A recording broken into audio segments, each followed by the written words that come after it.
And here's a man who I would say, and Bill Cohen says it better than me, Michael was barred for life on Wall Street, but he becomes one of the most respected men in the United States, which is a real tribute to who he is as a human being and his resilience. So joining us now on Open Book is Richard V. Sandler. He's an executive vice president, secretary, and a trustee of the Michael Milken Family Foundation. It's really just called the Milken Family Foundation.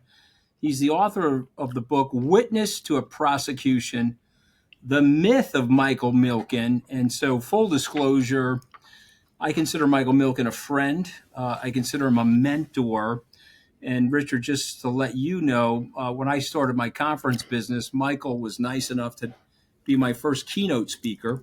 And he has spoken at my conference now as a keynote in Singapore, Las Vegas, New York. And I consider him a very dear friend. He's a very special guy.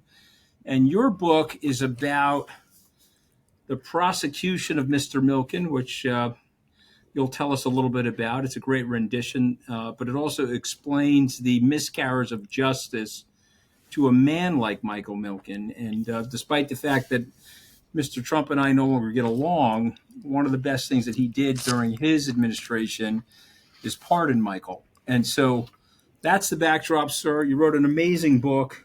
It reads like a legal thriller. John Grisham could have written the book, okay, in terms of what happened. But let's talk a little bit about your relationship first with Michael and Lowell Milken, and then we'll get into the book. Okay, Anthony. So just once again, thank you for doing this. I think it's an important story, not just for historical purposes of what happened to Michael, but how the system works, how this could actually happen to anybody who really comes within the sights of an ambitious prosecutor who feels that that prosecution could enhance their career. So, and that still happens today. But going back to my relationship, we'll go back to when we were very, very young. Mike's brother Lowell and I are the same age. We met actually in the first grade, as I talk about in the first couple pages of the book, and have been very, very dear friends. He's my closest friend ever since. Mike was the older brother. So I would say in the first grade, Mike, 2 years older, was a generation separated from us. By the time we went to college, we all went to college together at Berkeley. That gap between us had certainly narrowed. And we've been very dear friends also ever since that time. And you work for him now, but I want to go back.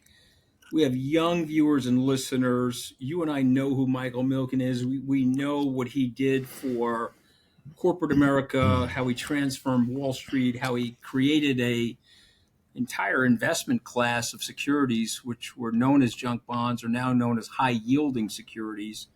But take us back. Tell us about the innovative Michael Milken, some of the things he worked on in college and business school, and then he implemented as a professional on Wall Street.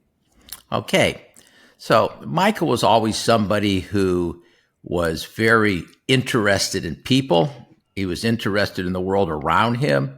And you always knew that he was going to try to make a mark in the world, to try to make a difference.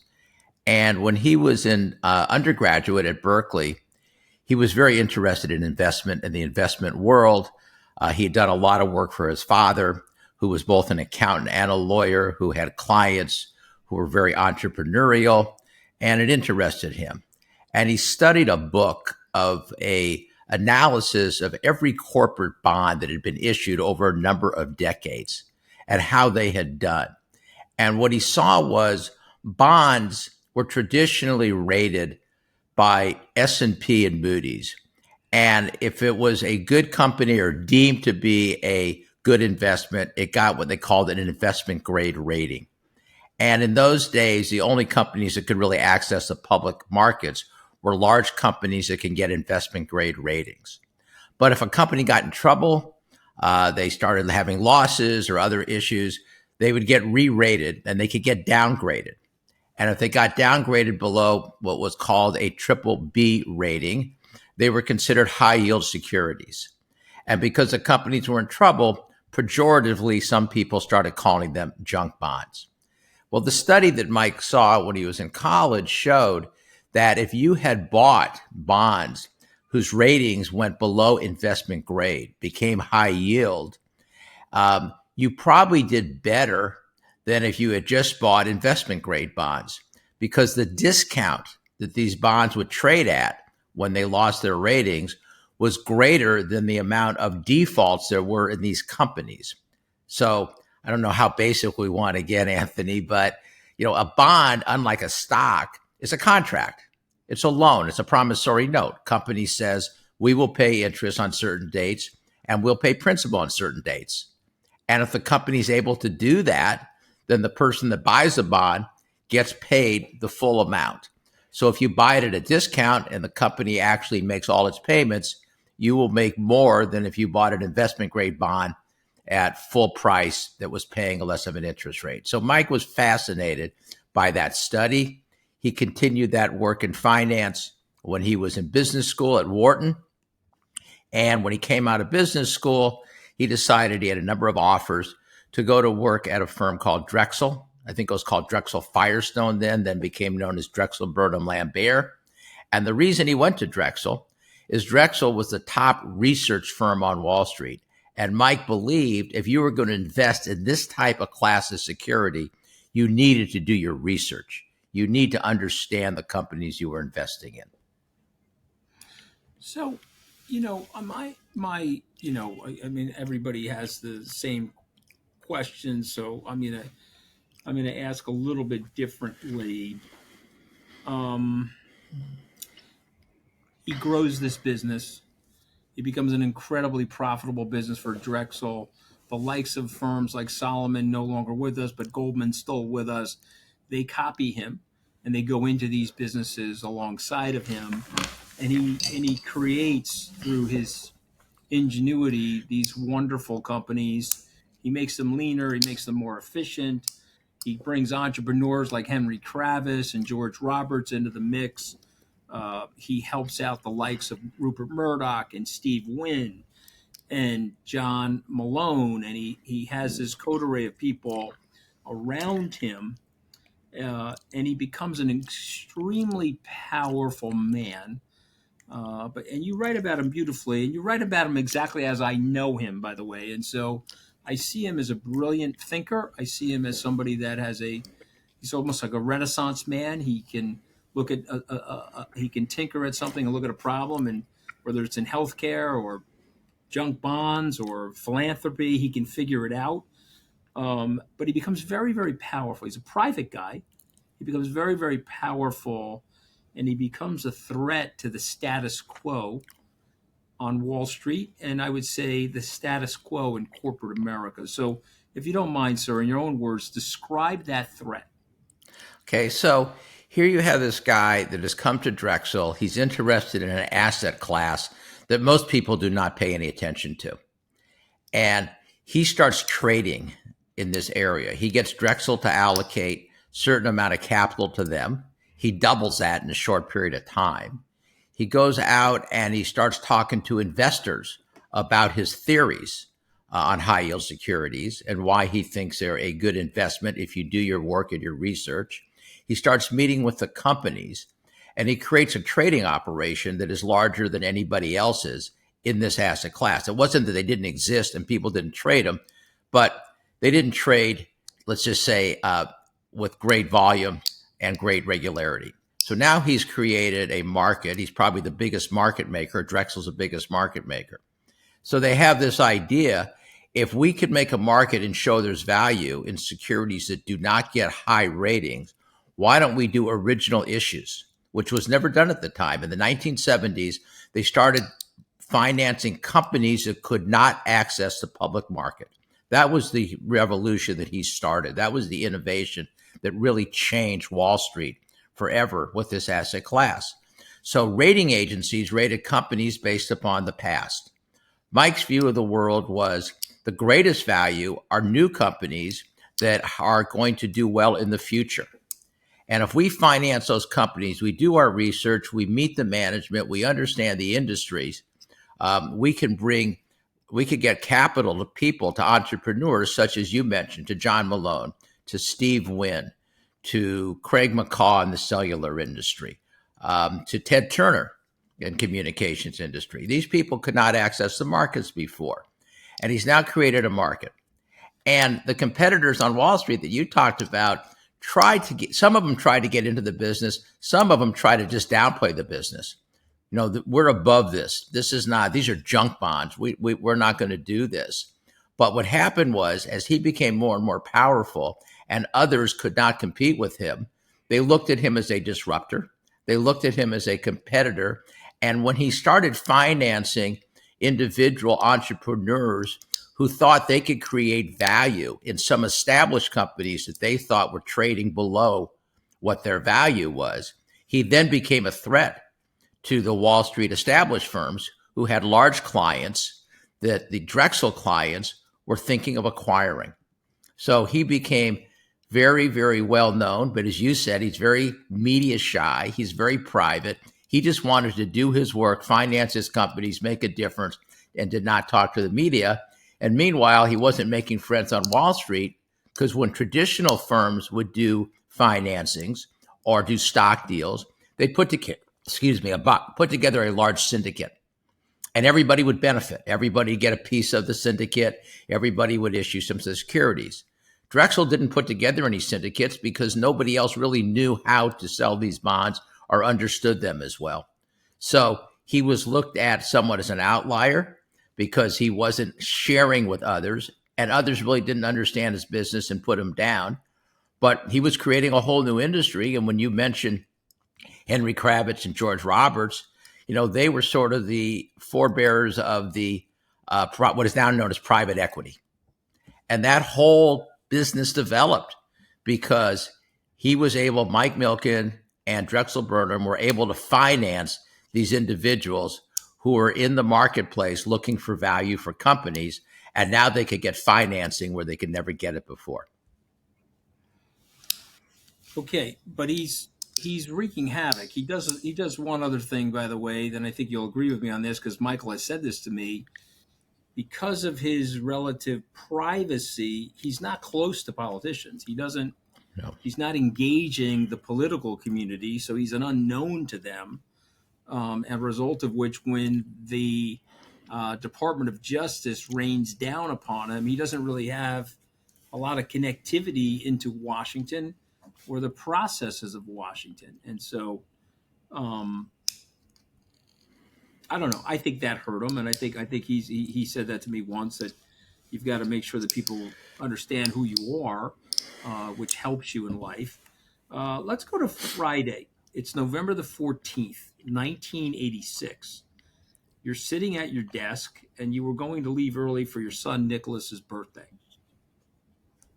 A client of the firm, Ivan Boesky, who is famous to you and me because we're old guys now, you and me, Richard, but not famous to some of the young people that listen to this call. Ivan Boesky is a very rich arbitrageur in the mid-'80s, and he is a very well-known man in the mid-'80s on Wall Street. He's running a risk arbitrage fund. But it's Friday, November 14th, 1986. He's he pleads guilty to securities fraud. What happens after that, sir? So, as you say, somebody comes in and says, did you see the tape? It's 1:00 in the afternoon, 4:00 in New York. The market had just closed. And it was announced that Ivan Boesky was paying, I believe, like $100 million to the SEC or to the U.S. attorney or some combination thereof, and was going to plead guilty to something related to insider trading. At the same time, I get a phone call that there are federal marshals serving subpoenas downstairs, both SEC subpoenas and grand jury subpoenas from the Southern District of New York, Justice Department office. And I didn't really know what to do or what to make of it at the time. It was a little shocking. Drexel had done a financing for Boesky, who, as you said, was the most revered and respected arbitrageur at the street at the time. That prior March, I was involved in working on that transaction. We had entities that invested in that transaction, and we're all getting subpoenas. And what we figured out very quickly is we have to know what we don't know.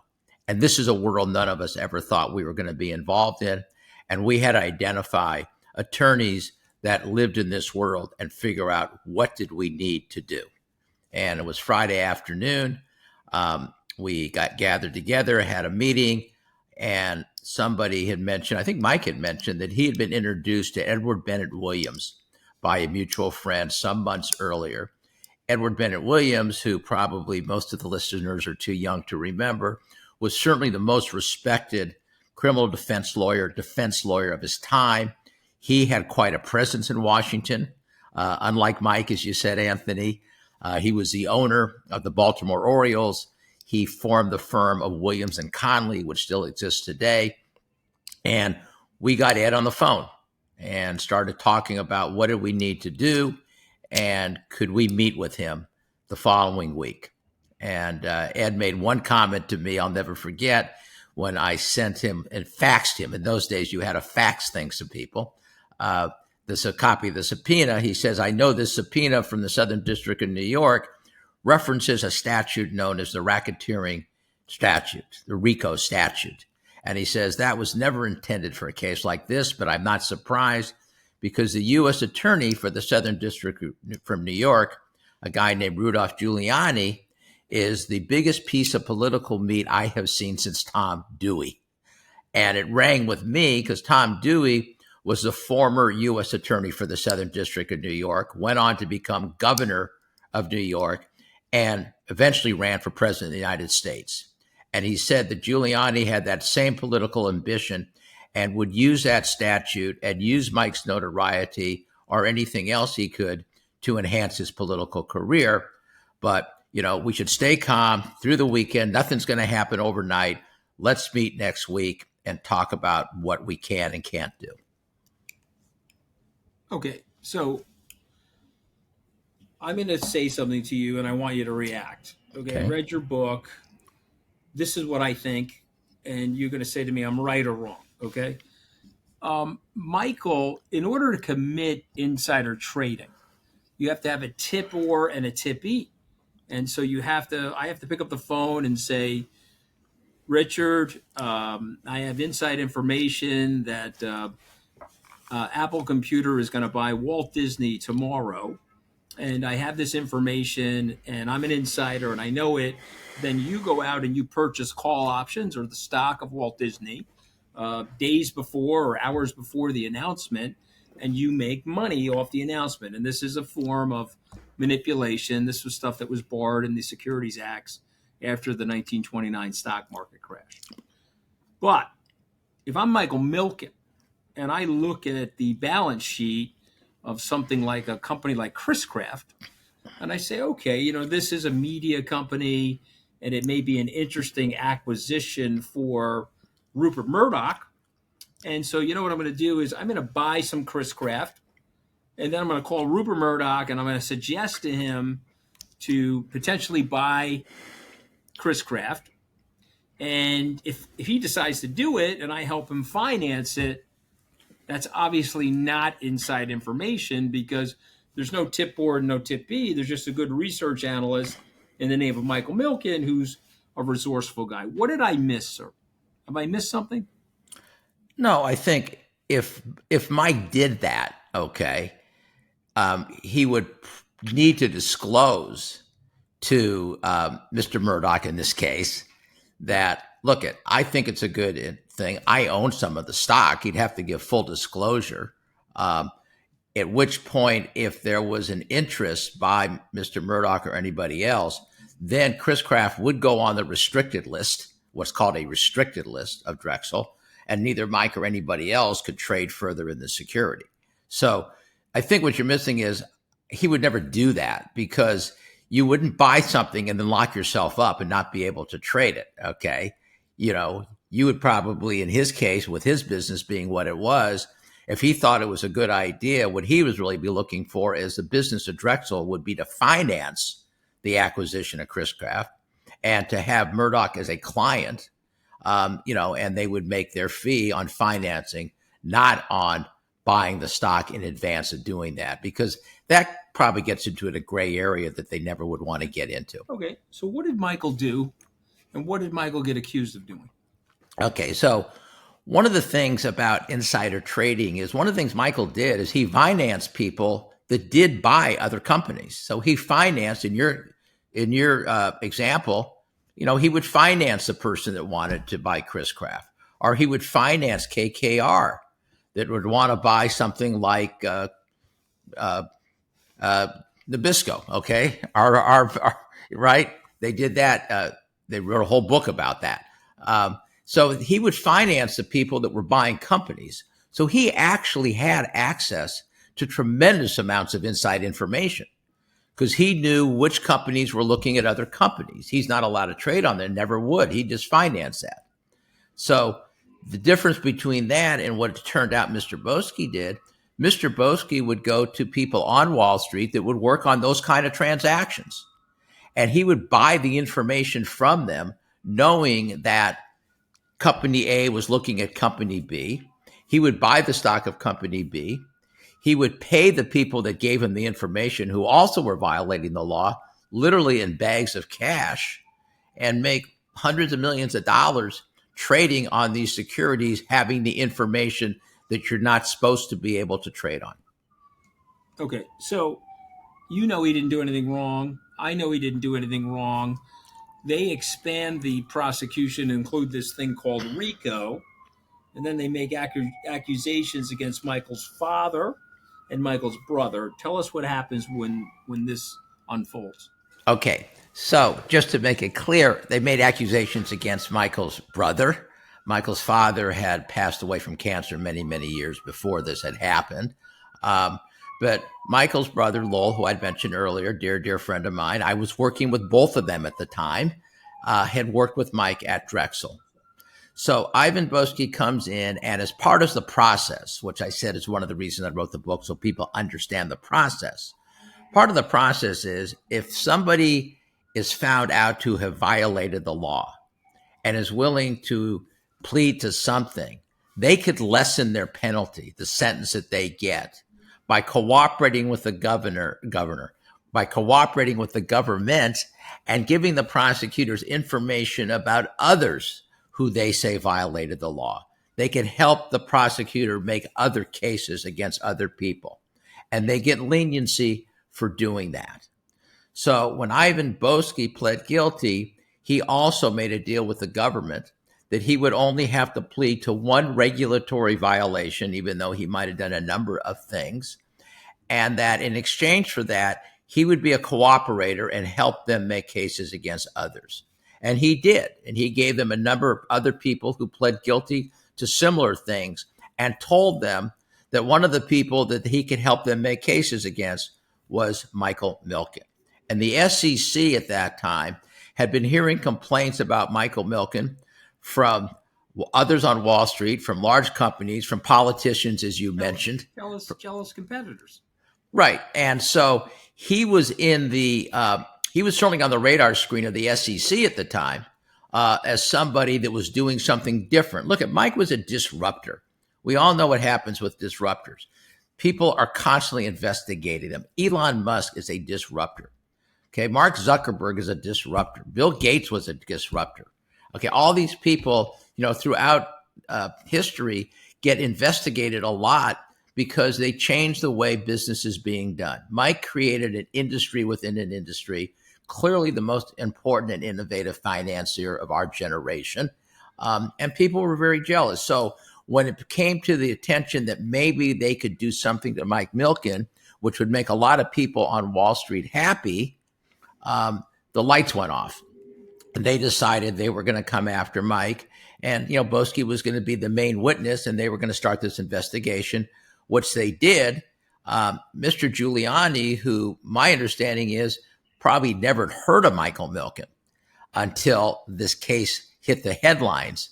But the next day in the newspapers, the top headline of the New York Times was the Ivan Boesky made this deal with the government. And that got Mr. Giuliani's attention.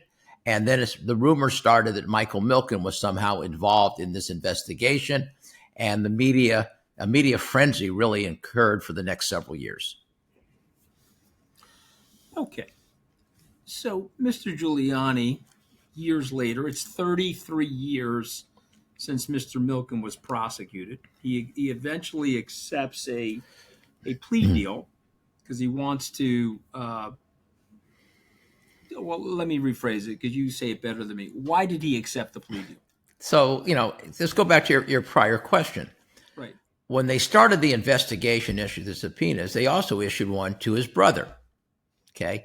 His brother did almost no business at all with Boesky. He actually didn't even like doing business with him. He really was not involved in these situations. But they were able to bring more pressure on Mike by including his brother in the investigation and eventually in the indictment. And the line prosecutor, the young prosecutor who was in charge of this case when they brought the indictment and who was in charge when we eventually agreed to the plea deal, later admitted to me in a class that I taught at Stanford Law School that they probably should never have brought an investigation or certainly an indictment against Lowell Milken, that they really didn't have a great case, and that they did bring it. He was encouraged to do this by his superiors. This is the prosecutor talking, to bring pressure on Mike, or is I think the term he used, to give them more leverage against Mike. So now here we have, the case starts at the end of 1986. In 1989, in the beginning of 1989, Drexel, Mike's employer, who had been fighting charges itself, settled with the government. And as part of that settlement, agreed that they would get rid of Michael Milken, even though Mike had not been even indicted yet. Mike and his brother get indicted. The government case keeps changing from what it is. They can't make an insider trading case. It's not what he did, and they couldn't make that case. But they did indict him first for that. Then they indicted for a number of other kinds of regulatory issues. And they started giving potential witnesses immunity, which we can get into if you want to, what that means. Yeah, but no, I mean, people generally know what that means. They right. They tell witnesses you may have done something wrong, but you're going to go after the big fish, and we're going to give you immunity. We're going to not prosecute you for your wrongdoing. Exactly. And which certainly has an effect on a person's memory or what they want to do, because they have two choices. The prosecutor could say to them, you can either help us and we'll give you immunity, so you won't be prosecuted for anything as long as you tell us the truth. Or if you don't think you can help us, that's okay. But if later we find out that you were involved, we're going to indict you and you're going to go to jail and you're going to lose your wealth. Mm-hmm. So this was going on to the point where Mike said, you know what, I'm getting beat up in the press every single day. My lawyer that I was relying upon, Edward Bennett Williams, passed away from cancer. I'm being depicted as a caricature of a human being that doesn't exist in the media every day. I'm being vilified. I made a lot of money. I have a lot of enemies on Wall Street. I don't know if I have a chance if I go to trial. I got to do something to protect myself and my family. And by the way, my brother's going to get indicted and he didn't do anything. Mm-hmm. So finally, we approached the government and said, look, Mike Milken cannot do what traditionally is done. He can't make a deal with you and give you others, make cases against others. He didn't do that kind of business, and he's not able to do that. Is there a way we can resolve this? And the government, which wanted a victory, said, okay, yeah, plead guilty to 6 counts, pay a lot of money. You don't have to make cases, but you're going to have to plead guilty to at least 6 felonies, one of which could be a conspiracy to commit the other 5. So you got to find 5 things. We got to find 5 things that you're willing to admit to and that we're willing to accept in a plea. And that's when the negotiation of the plea started. Okay. We are now fast forwarding 33 years. But even before that, we're talking when Michael was pardoned. Mr. Rudolph Giuliani, who pardoned Mr. Rudolph Giuliani, who prosecuted and got the plea from Michael Milken, is asking then President Trump to pardon Michael Milken. So take us through that, sir. Why did that happen? So, Mike, as you stated at the beginning, Anthony, Mike's a very unusual individual, okay? Mike is a people person. Mike is a person that doesn't become bitter. I always say one of the most amazing features about Mike is that you could knock him down and he'll get up and dust himself off and go about trying to be productive the next day without bitterness. So Mike has now gone through a plea. He's been sentenced. He's gone to prison. He's come out and he's diagnosed with prostate cancer. Yeah. And he finds that very little work is being done in this area, and he starts a prostate cancer foundation, which totally changes the way medical research is done in this country and is saving millions of lives as he becomes very knowledgeable and brings together the world's greatest scientists and doctors to look at prostate cancer to see what's done. A friend of his calls him one day and says, Rudy Giuliani has prostate cancer. Would you mind meeting with him to see if you could help him out? And Mike, being Mike, said, if you want me to do that, I'll do that. And he did help. He did meet, and he was helpful to him, to which Mr. Giuliani appreciated it. And when Mike sought to get a pardon, Mr. Giuliani wrote a letter on his behalf. He actually did it twice, both when we tried to get a pardon from President Bush and one from President Trump, supporting the pardon of Michael Milken. I don't believe that's why Mike got a pardon. I think he would have gotten it anyway, but I appreciated the fact that Mr. Giuliani was willing to do this. Yeah, Stephen Mnuchin actually, and the late, very special Gary Winnick was involved with that. I was present for those meetings with Mr. Trump. This happened during the transition prior to Mr. Trump becoming president, and then Mnuchin pushed the situation. And to Donald Trump's credit, everything that you said, Mr. Trump took into account, and he pardoned Michael, which was a well-deserved pardon. And here's a man who I would say, and Bill Culhane says it better than me, Michael was barred for life on Wall Street, but he becomes one of the most respected men in the United States, which is a real tribute to who he is as a human being and his resilience. Okay, so we're at the part of my podcast, our podcast. We have the 5 famous words. I'm going to say these words, and then you react, sir. You give me a sentence, or you give me something that comes to mind. Okay. Okay. Ready? So yeah. The first word is 𝗓𝗄. 𝗓𝗄 was a somewhat of a backwater financial services firm on Wall Street until Mike came there, and it developed the high yield security industry.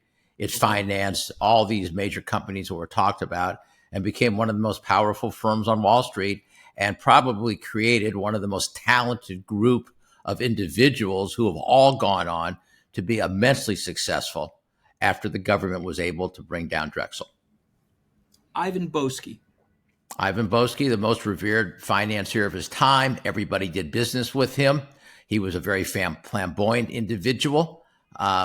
And everybody thought that he was the best at what he did. It turned out that he made his business on insider trading, paying people in cash for insider trading. And when he was discovered and had to plea, he had no trouble trying to help the government go after other people that he had done business with. Unfortunately, he went after Michael Milken, though the government never, ever was able to prove any of the allegations that Boesky had said. I just wanted everybody to understand what Mike pled to was not what he was indicted for and was not what he was accused of, even though some of it did have to do with Ivan Boesky. Rudy Giuliani. Rudy Giuliani was, as I said earlier, a very ambitious prosecutor, very smart guy, had a lot of ability. Unfortunately, because he was smart and had that ability, he was able to use the power of his office to enhance his own career and his own political career. Went on to become a very effective mayor of New York, to his credit. We know where he is today, but that I take no pleasure in that whatsoever. That has nothing to do with us. But unfortunately, as the prosecutor, not knowing Michael Milken or understanding the case, he brought a RICO case against him and his brother, and quite frankly, tried to destroy their lives in order to enhance his political career. Okay, the words Michael Milken. Michael Milken is a unique individual in many, many ways. A lot of people talk about how smart he is and he's brilliant or he's a genius, and I don't know what all those terms mean. I would say that Mike has the most unique mind of anybody I ever met. He has an ability to absorb information, retain information, use that information in creative ways to create value for society and for the world. He's a person that has a great heart. He's a people person. He likes to do good. It's part of who he is. And I consider it, really unfortunate that he's had to have this cloud over him, though he has gone on to be very successful in what he's done in philanthropy with respect to an unfair prosecution. And I hope that this book clears the public record because it is based on fact. Yeah, no, listen, it's an enormously great book, and obviously it's a tribute in many ways to Michael, but when I hear the words Michael Milken, I think friend. That's the first thing that comes to my head. I think he's a universal friend. I know so many different people from different walks of life, different income strata, Richard, different ethnicities, different backgrounds.